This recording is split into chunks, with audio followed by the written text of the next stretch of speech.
বিরিয়ানি কিন্তু সকলেরই একটা প্রিয় খাবার। আর যদি 99 এ তোমরা আনলিমিটেড অপশন পাও তাহলে তো কোনো কথাই হবে না। হ্যালো সবাইকে, আমি রাজীব, তোমাদের নতুন একটা ভিডিওয় স্বাগত। খলিশানি কালীতলার বুকে মাস কিচেন নিয়ে চলে এলো এমনই একটা দুর্দান্ত অফার। লোকেশন হচ্ছে কালীতলা ব্রিজের একদম সামনেই, যে ব্যবসায়ী কল্যাণ সমিতি বলে একটা ক্লাব আছে না, তার একদম অপোজিটেই। তো যাই হোক, মোটামুটি এখানে যখন আমি গেছিলাম দেখেছিলাম একটা বিরিয়ানির হাঁড়ি শেষ হয়ে গেছে আর একটা ওখানে আনা হলো সদ্য সদ্য। আমরা নিয়েছিলাম একটা জলের বোতল আর তার সাথে নিয়েছিলাম 2 প্লেট বিরিয়ানি। ভাই আনলিমিটেড বিরিয়ানি রয়েছে, যত পারো ইচ্ছা রাইস খাও। আর বিরিয়ানির কোয়ালিটি বলতে না, খুবই লাইট একটা বিরিয়ানি, তুমি যতই খাও তোমার পেটে যে একটু কেমন কেমন হয় না, ওঠা আসবে না, ঠিক আছে? তো মন ভরে প্রাণ ভরে তোমরা খেতে পারো।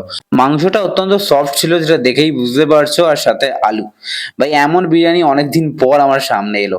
আর খাচ্ছিলাম বলতে আমি বিরিয়ানি খাওয়া প্রায় ছেড়েই দিয়েছি, তোমরা দেখেছো, কিন্তু তাও এমন সুন্দর বিরিয়ানি কে না খেয়ে থাকতে পারে, তাই না? তো একবার চিট ডে করাই যায় আর কি। তো যাই হোক, মোটামুটি এখানে কিন্তু এক্সট্রা আলু বা তুমি মাংস নিতেই পারো। মাংস এক্সট্রা নিলে তোমার 40 টাকা মতো পড়বে, যেটা রিজনেবল প্রাইস। তোমরা কে কে আসো জানিও, আর এনাদের পেজের লিঙ্ক আমি দিয়ে দিচ্ছি, ফলো করে নিও, কারণ দারুণ দারুণ অফার মাঝে মাঝেই এখানে আসতেই থাকে।